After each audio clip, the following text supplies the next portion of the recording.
Good afternoon, everyone. I'm Zack Kucharski. I'm the executive editor at the Gazette in Cedar Rapids, and welcome to Iowa Ideas in Depth Week. This week's focus is on mental health.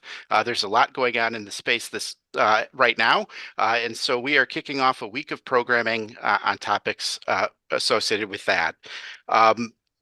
The whole week is presented by ITC Midwest. They are our founding partner and our premier partner, and we're thankful for all of the support that they give throughout the year. We've got a full panel and we'll get to introductions here in a second, but I also want to say right off of the bat that you are able to ask questions and I will work them in. And please just use the Q&A button that's at the bottom of the screen, and those questions will be sent to me.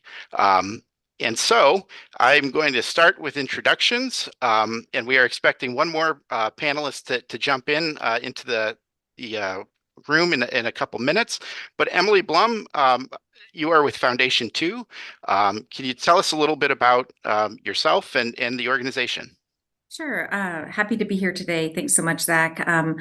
Emily Blomme, I'm the CEO at Foundation 2 Crisis Services. We are headquartered in Cedar Rapids, Iowa, and we've been providing crisis mental health services for right around 55 years. Some of our services are statewide. We answer phones, chats, and texts for 988, as well as for Your Life, Iowa. We also provide in-person services like mobile crisis outreach and co-responder services in various parts of the state. And then we also have a child welfare, youth and family well-being arm of the work that we do, which also connects us to the mental health space. Personally, I have been in the field of mental health for 25 years in Iowa. And, I'm really happy that these conversations continue to happen because there's so much to know and so much to learn in an ever-changing landscape. And so, Zach, thanks so much for having this whole week with lots of good information and lots of stuff to learn. No, absolutely.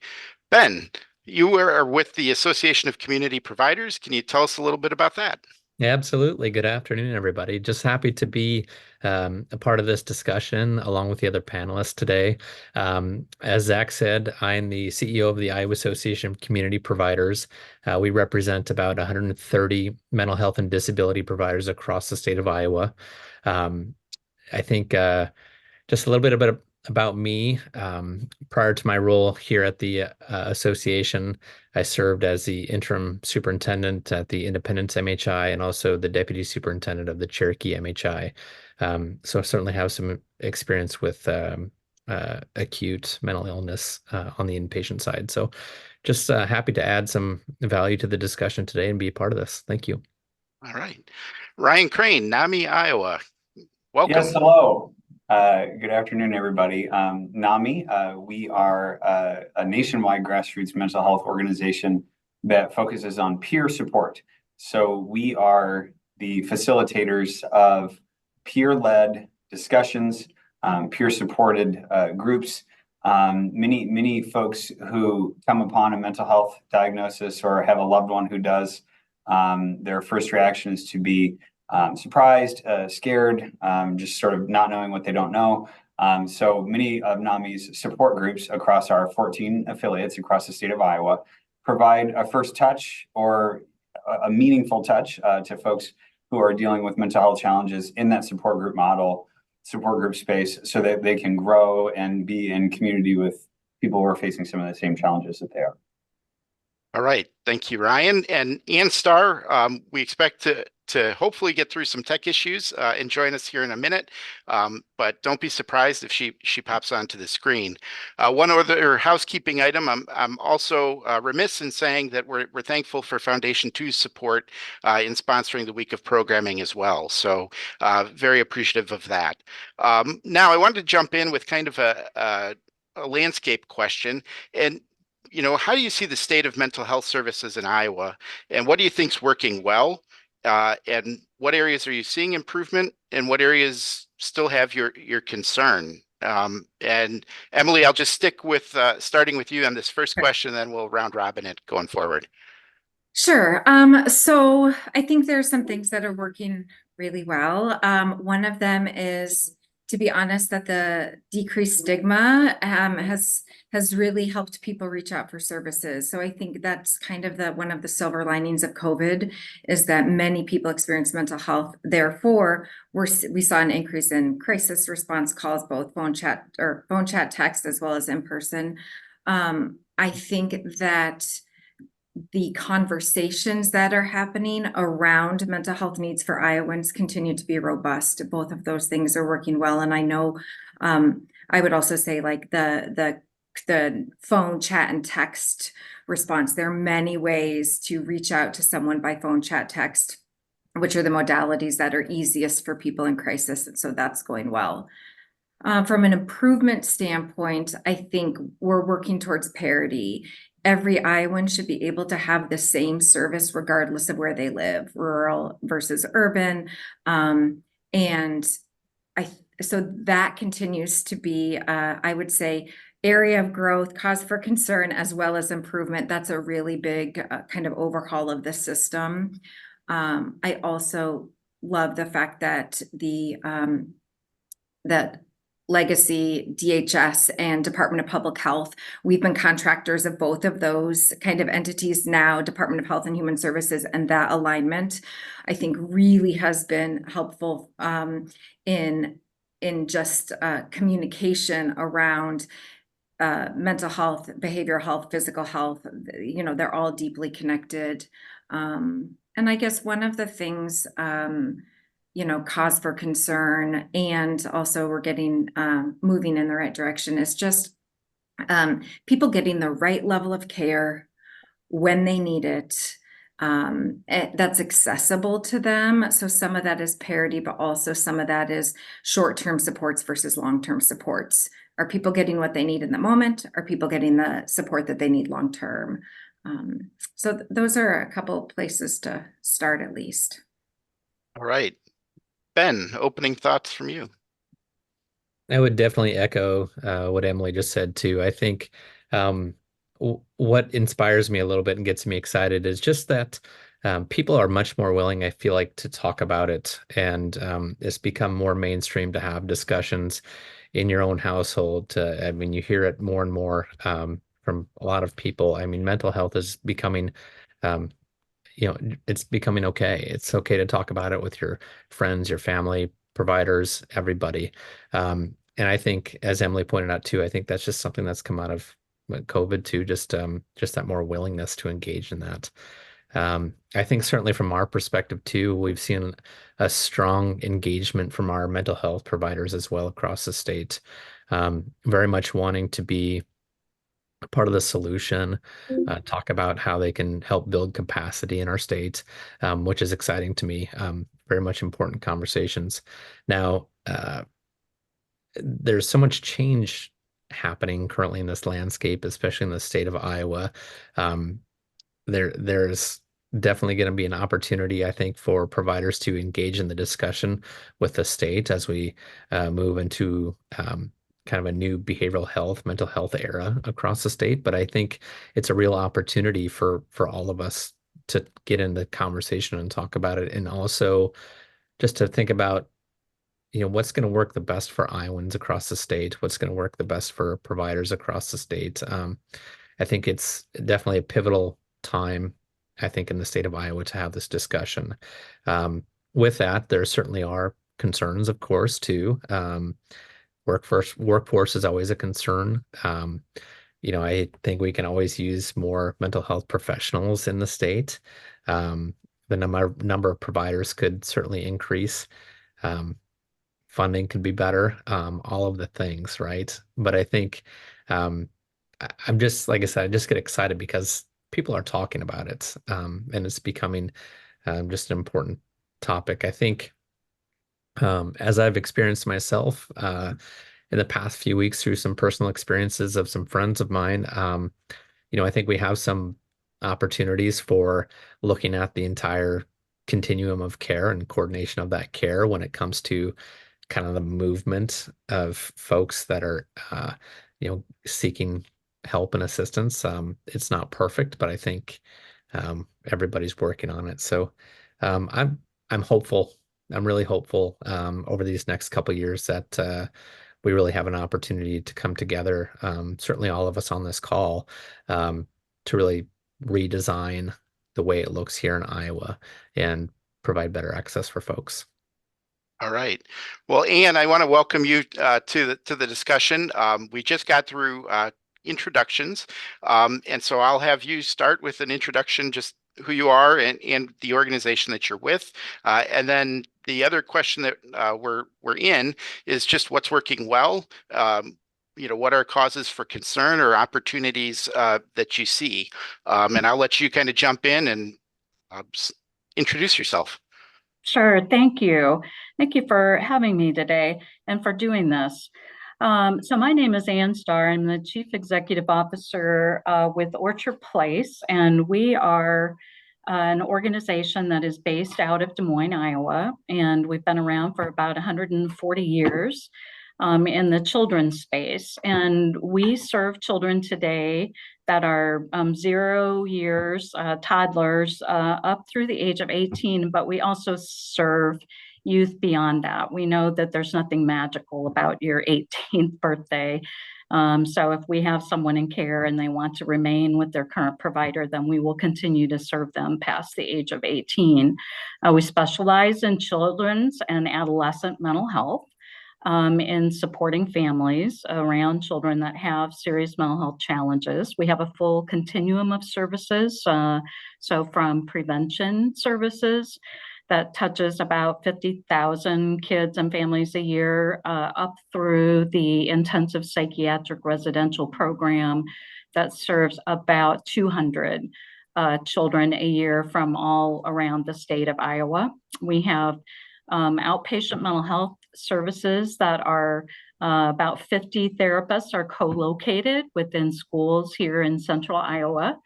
And then we also have a clinic, and we have some therapists that go into the home and do intensive and home work. So they are located out in the field.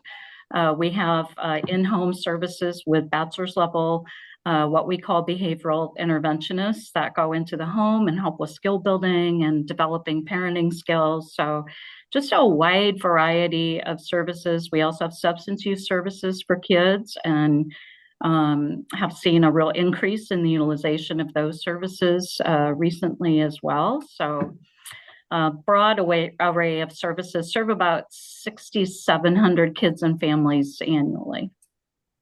And from your perspective, what's working well in the space? What are your,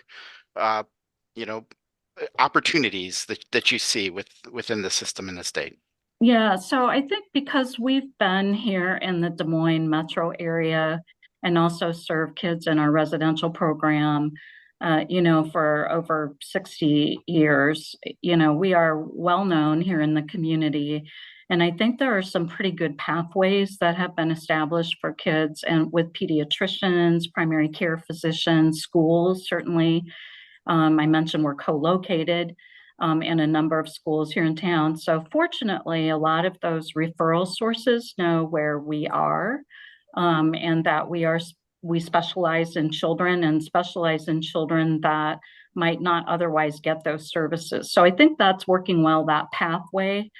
But I think if you aren't, if you're a parent and you aren't in contact with one of those referral sources and you don't know what that pathway is, I think you are going to have a very difficult time navigating and trying to find the appropriate door to go through when you are questioning what's happening for my child. I don't really understand it. People say I should go get an assessment, but I don't really know what's going on. So I think it's kind of, here it works well because we've established those pathways.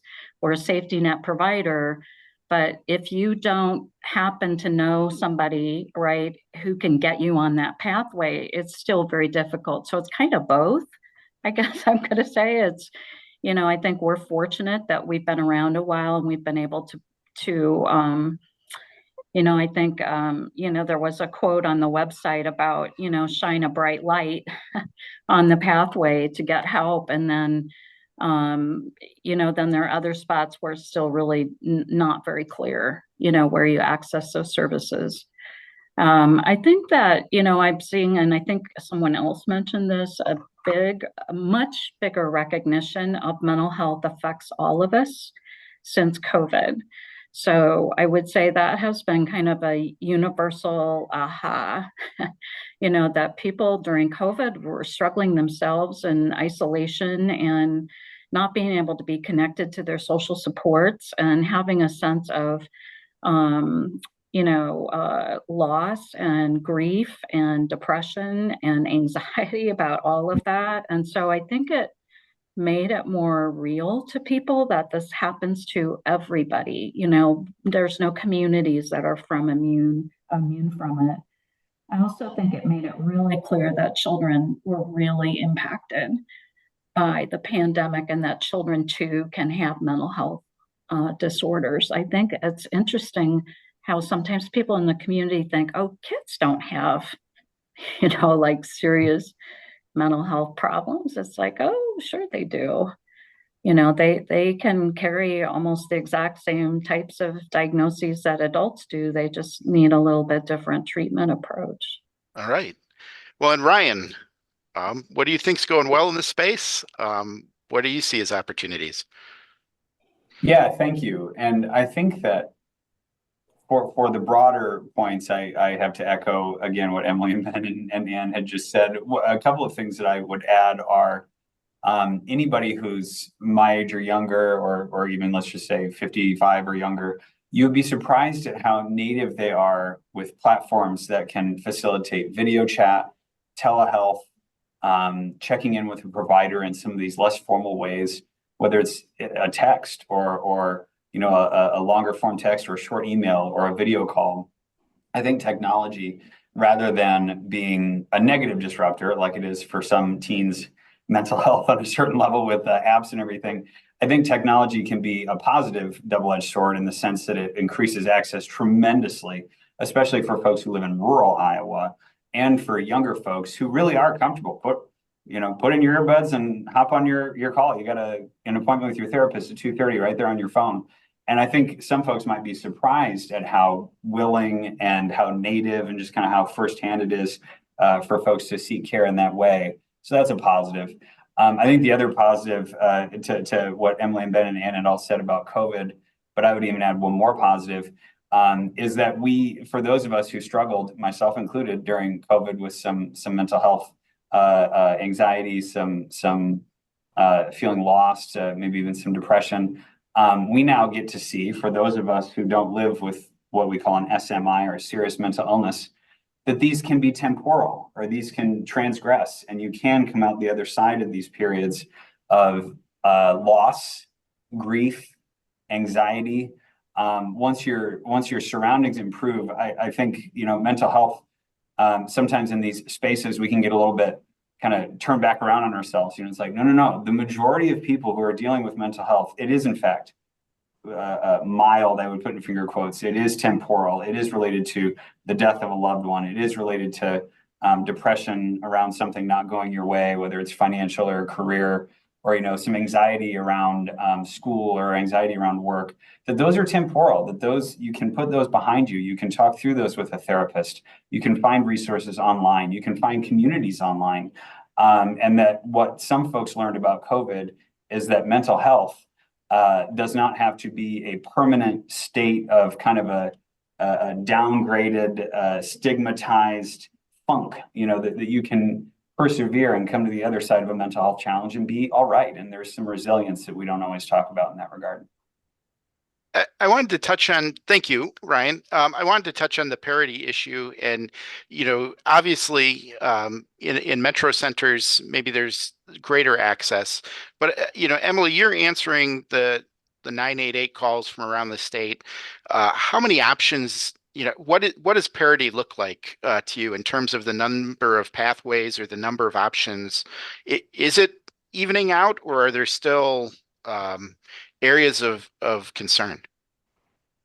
Well, I think the state's goal is that it's evening out, and we've seen good progress towards that, and I'm optimistic that that progress will continue. So if someone calls 988 and we make we do a warm handoff to mobile crisis outreach, what someone's going to get in the western part of the state, that person has the same options available as what someone's going to get in the eastern part of the state. Same with rural and urban. So one thing to note is that over 90% of the people who reach out to 988 or Your Life Iowa get what they need on the phone. They're in crisis. They don't need mobile crisis. They don't need hospitalization. What they wanted was someone in that moment to be with them, to listen. And so when you look at that, their parity exists there with 988 as it relates to phone, chat, and text. I think that when we look at the in-person responses, or we look at access centers, there's still so much growth that needs to happen. As it relates to how far does someone have to drive to get what they need in that moment, if an in-person response is what's necessary. I guess one of the other things I would note is that the phone number of 988, we continue to see calls, chats, texts increasing. What we thought was going to happen is that Your Life Iowa, the statewide crisis number, was going to decrease, and that hasn't happened. They both just kind of continue to increase, which is great that people are reaching out for help. But there aren't enough clinicians, there aren't enough psychiatrists, there aren't enough service providers in some of those rural communities for people to get exactly what they need. So their needs get pushed out maybe 2 weeks, maybe 4 weeks, maybe longer, which I think can be really detrimental. One of the things that I care most about related to kind of parity is mobile crisis outreach. Every single Iowan should have the option for an in-person response without police. And so I think that is something that is really critical, that when you look at our Black and brown families, when you look at people who are chronically mentally ill, law enforcement showing up alone often can create it can make the situation, to be quite honest, worse based on that person's experiences prior, or their fear of what maybe someone else has experienced. And so for me, the most important thing regarding parity is that mobile crisis outreach, that if we dispatch a team anywhere in the state, rural, urban, it doesn't matter, that people who are well-trained, they can show up, they can do the work that needs to be done, they can make referrals, they can transport, and that there is an option for no law enforcement response. And then there's also options, the co-responders, which are great. And I wish every community had that. Our co-responder model is a trained crisis counselor embedded in with local law enforcement, and the diversion from jails and hospitals is incredible. And so that's another way that I would love to have every law enforcement in the entire state, that's a pipe dream, and I know that, have a crisis counselor that's embedded in with that team.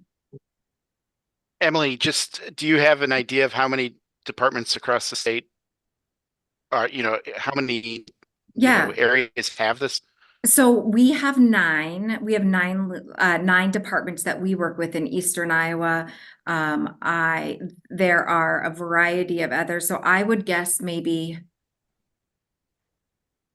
with a crisis counselor being embedded, not just showing up, not just a mobile crisis team that shows up when law enforcement calls them, but actually a co-responder model, I would say 15 at most. I mean, it can be an expensive program, and a lot of cities or counties are struggling already with budgets and other things. And so being able to have a department say, it's not that they don't want that. I think many departments want it. I just think it's a financial issue of being able to make that a priority when many of their departments are really focused on public safety, as they should be. We've been fortunate that the region that we're headquartered in has encouraged us to grow and really given opportunities by covering some of that cost up front. And that's been something that's been really successful. Okay. I also wanted to ask, you had the point at the beginning, each of you kind of touched on this in a different way of that navigating the system. So everyone comes into it in a different place. And if you're lucky enough to have been referred in, maybe you have a pathway. Are there models in terms of what can be done better to improve that navigation of the system, so that there is somebody helping guide, or uh, how do you see improvement like that so that you know what your options are and where you can go? And I will let anyone start there. Yeah, Ryan, go ahead. We know that a lot of the ways that folks enter the system is when they're either in crisis or they're on the verge of crisis. And so sometimes staying organized and making a plan in those instances, it presents a challenge. A plug for the Office of Recovery Services, orsiowa.org. NAMI helps run the Office of Recovery Services, which is, for many folks, that front line. They don't know what they don't know. Their adult child is behaving in ways that they've never observed before, or they can't seem to pull it together and keep showing up to work, et cetera, et cetera. That's how we find a lot of these folks. They just come into a period in their lives that they need a little extra help. And so the Office of Recovery Services can be great for referrals.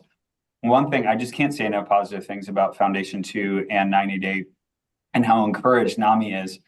It is our number one federal plank, or our number one issue advocacy thing that we focus on at the national level of NAMI is 90-Day.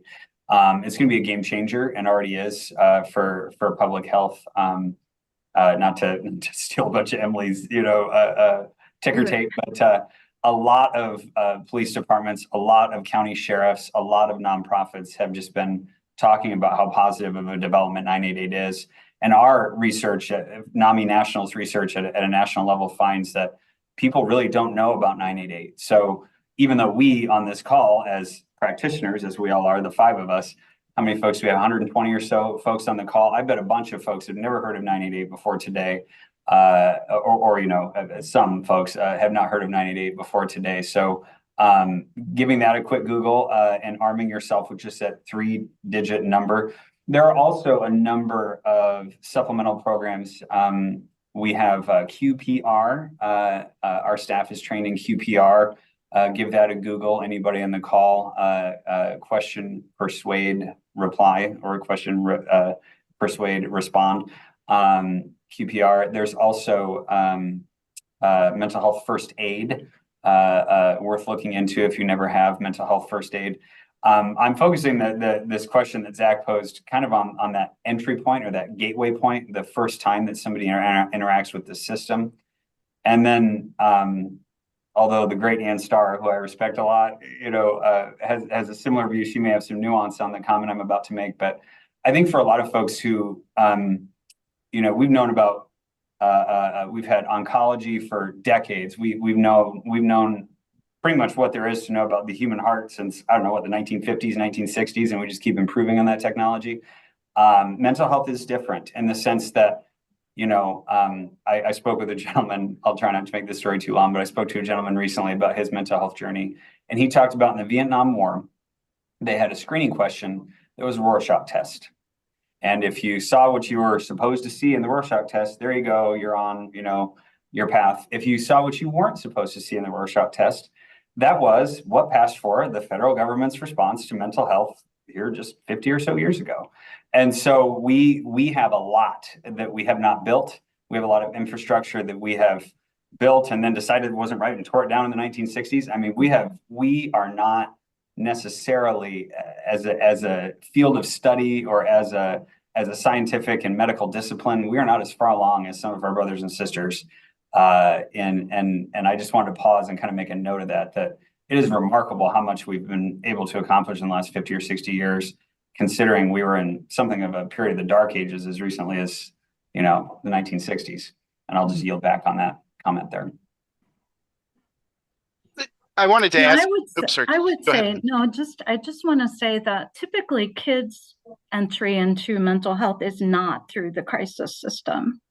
And so I think what's really important is education, education at schools where kids go to school every day, and oftentimes teachers and personnel at the schools and are the first to really identify that there is something that is treatable here, right? That there's some behavioral issues, some mental health issues that are absolutely diagnosable and treatable. And so helping those teachers and administrators be able to find a way to speak to families about that. They may notice it, but then they have to do something, right, with that information. And that then there is a front door that's more immediately available to families to be able to step into it in a safe kind of environment where they feel heard, they feel recognized, they aren't shamed, right? There's a lot of compassion for the parents who often one of the reasons they don't get help is because they feel like someone's going to blame them, right? They feel very guilty about the fact that their child has these issues. So I think the front door is not crisis services. So I think it is very different. And so I think the response needs to be different. Parity is an interesting word. So what I go back to is the, Affordable Care Act, where parity became law, right? Became federal law and has been implemented in varying degrees with varying degrees of success across the United States. And some of that is driven by whether your state has its own insurance commission or whether they use the federal piece of it. But I'm pretty sure you didn't want to talk about that.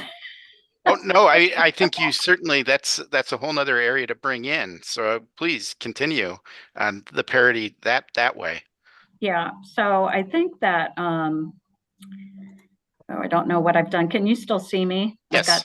Okay, great. So I think that the parity in terms of payment for mental health services, our son had some very significant mental health challenges when he was growing up. And, fortunately, as someone in the field, I had some idea, first of all, what was going on. And then I also had a network of people that, I could access, but we had insurance that didn't pay anything for mental health, right? He could go to a primary care physician for medication management, but he could not go to a psychiatrist who had probably 4 years more training, in child and adolescent psychiatry and medicine. So we have a long ways to come, from what was that passed in 2008, 2009, to get to the point where there is really truly parity and where you see in a children's system, and that's what I know, so that's what I have to speak to,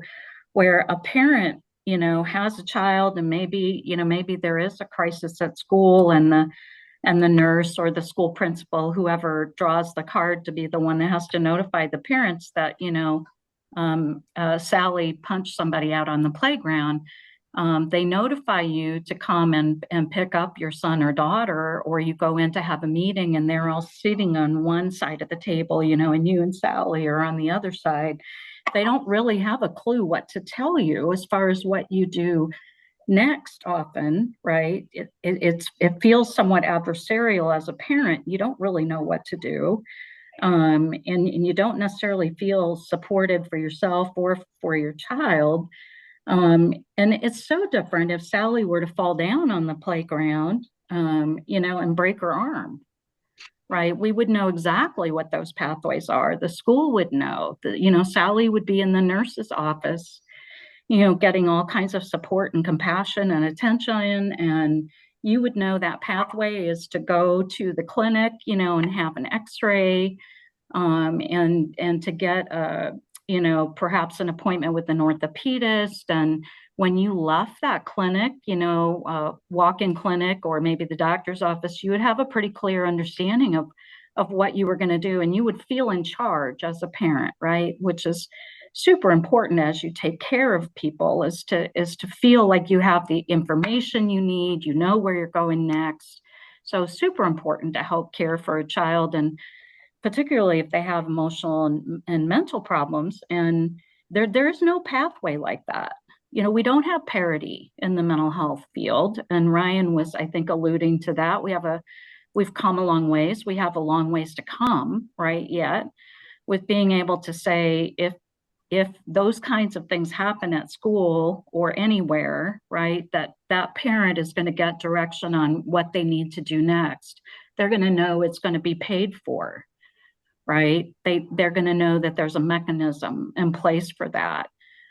There's an ability for them to be able to talk about it in their workplace, right? And not have to feel like they have to hide that from other people. So parity means a lot of different things. If you're a parent of a child that has a mental health disorder or is challenged by that, it means a lot more than just I want to have the same kind of payment mechanism that somebody with a medical problem has, which is kind of how the parity word first got started.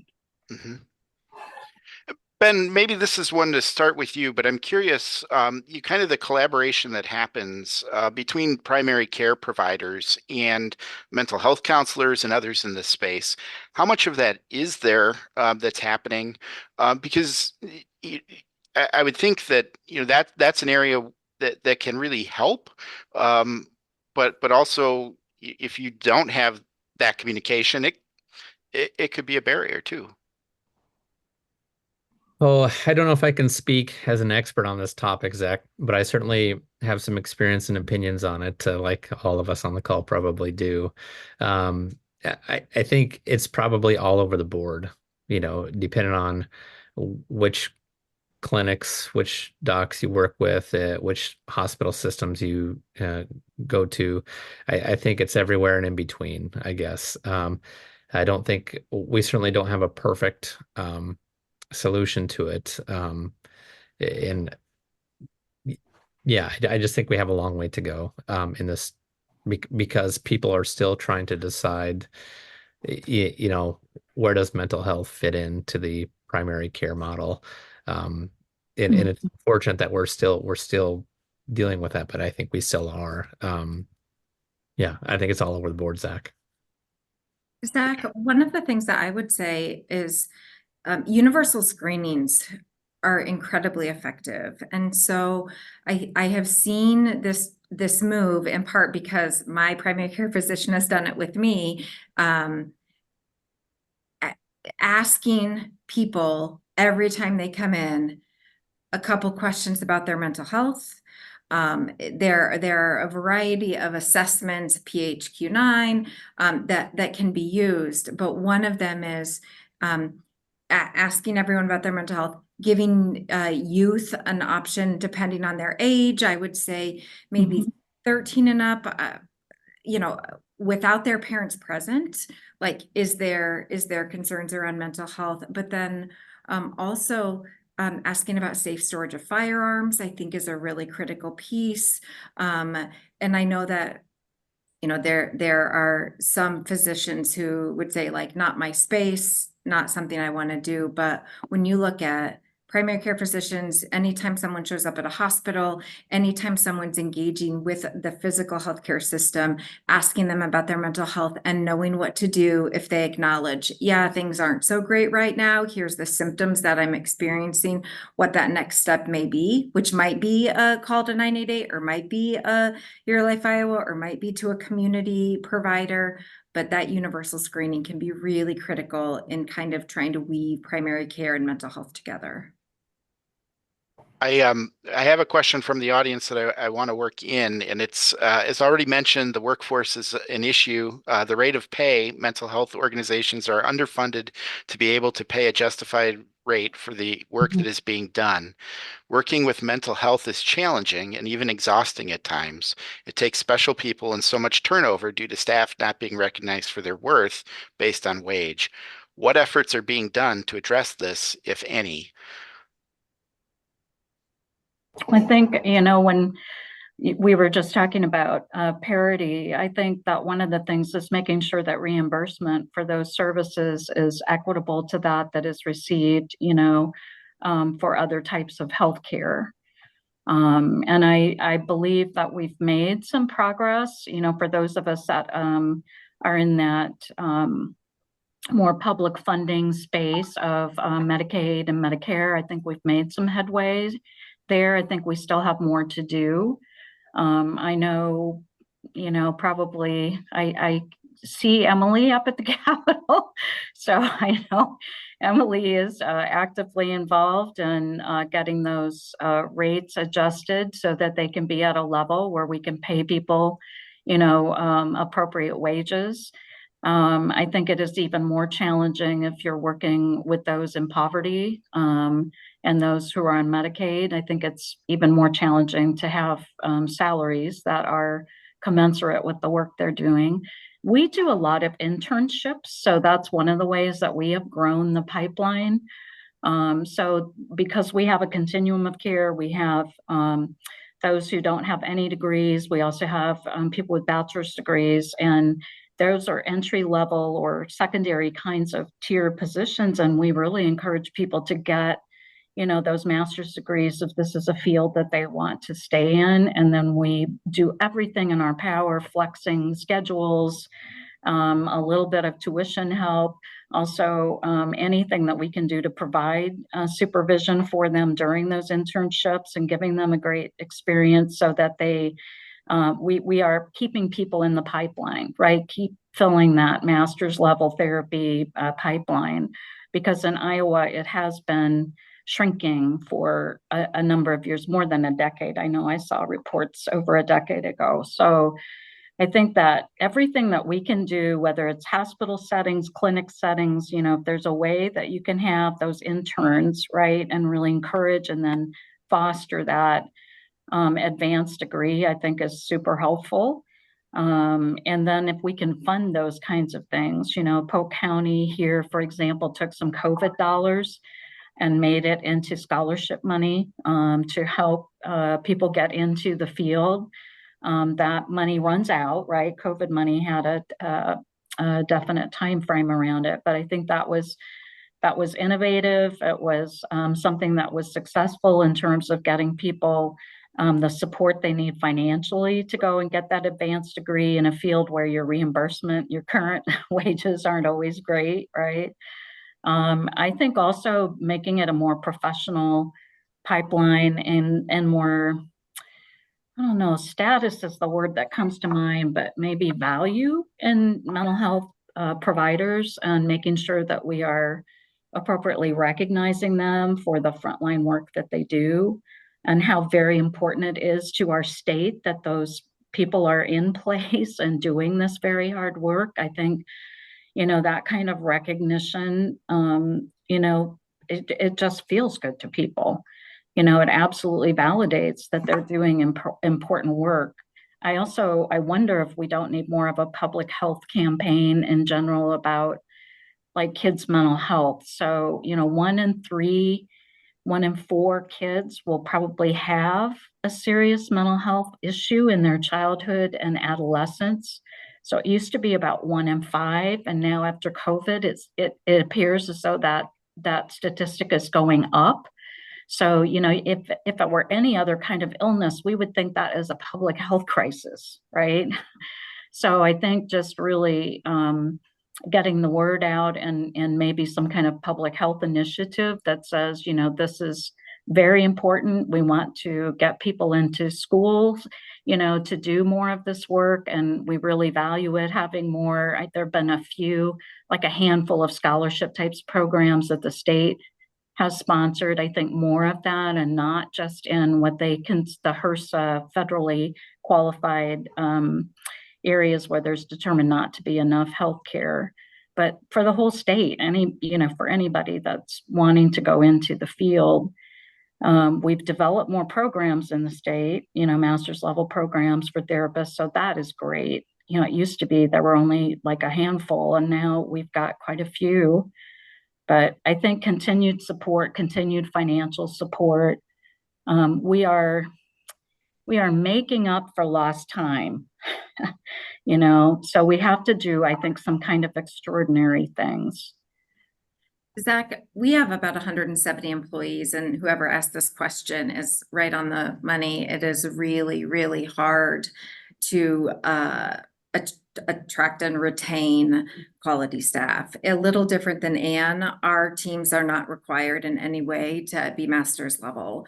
That being said, there are requirements, and most of those are in Iowa code. And so one thing that I think is for our teams, if we're short-staffed, we struggle to meet the demand. We're 24/7 provider. That means that I need more people than a normal 8 to 5 Monday through Friday. The work is hard. What we have found is that training and having people feel confident in the work that they're doing is really critical in keeping people. We also look, while we look at pay, we also look a lot at benefits. So we've worked really, really hard to have benefits that resonate with our staff. So we do floating mental health days, similar to a floating holiday, but it's where someone, secondary trauma is very real in this field of work. And so someone saying, yesterday was a really tough day for me, and, I'm going to use one of my floating mental health days. We have a space in our new building that's a restoration space where after a tough call, there's a space where they can go, where there are comfortable chairs and weighted blankets and adult coloring books and snacks and things that can just help kind of recalibrate them, because every person who reaches out deserves the same level of care. And if I'm putting someone on the phone who isn't as prepared because they just got done with another tough call, that isn't good practice. Crisis services are expensive. 24/7 work is hard to do. And, during COVID, we had a lot of turnover because you had retail providers that could increase the pay. So where, I totally understand why someone would go work at Target instead of being a crisis counselor, because when you look at, if those are paying equally, that's a lot less stressful of a job. That being said, we want good people. We want people with empathy. We want people who care deeply about the work that we do. And we want to train them well. We want to make sure they have the tools they need to do their job well, because that's what Iowans deserve. But we look at and reevaluate pay of our staff close to quarterly, where we look at, and then the other piece of that, as Anne mentioned, what flexibility do I have with our contract holders and holding them accountable to increasing pay? So as an example, if we're expected to keep a certain percent of calls answered and I need people to do that, what's the flexibility I have to say, great, we can have those people, but to recruit those people, we need additional revenue, and what's their ability to produce additional revenue to help us kind of meet that demand? So it's a long answer, but I'd love to comment too on this. I think Emily and Anne certainly spoke from the provider side of things and doing some really great work on their end. I think from probably Ryan and I's side, kind of on the association side, a lot of the activities we're doing is advocating for that funding, not only from the state, but also national level too. And I'm excited, I think, in the future too, just to work more closely alongside Ryan, IBHA as well, I think, and just aligning all of our efforts to really get some better funding into the system. Because I think, as Ryan and Ann pointed out, it's been long due, and I think it's something we really need to make a priority. We did see a little bit of a success this legislative session, but we have a long ways to go on that. Okay. I wanted to blend an audience question with one that I had been thinking about. And the audience question is, where are places or examples of optimal supports that address mental health across the country or the world? And on the other side, I was curious about how hard it is to innovate in this space because you have issues with insurance or just how difficult is innovating new paths? But are there places that you're looking that are doing things really well? And how hard is innovation? Yeah, I think one of the things that I would say is I've seen places around the country that do better with both children's and adults' mental health when there is a plan. When there's a plan that has been formed, at the state level, and then is shared and developed really with constituents around the state, with stakeholders and consumers. And that then is the plan that gets executed. There's priorities in terms of funding. So it's really kind of the same thing as our organization is tasked to do in terms of strategic planning, right? And so I think that is also something that then it assesses your network. It assesses where you have gaps and where you need to fill those. And then there's sort of a timeline in terms of when are we going to do these particular things. So I would say that is first and foremost, is that you have to have some kind of a plan, for how all this fits together. And there has to be someone who's accountable for that and accountable for developing it. I mean, we all do that at our own agency level. Certainly, we do that. Emily, I know you do.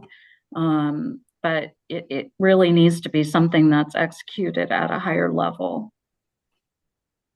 We there's a couple of pieces around this that I think are important.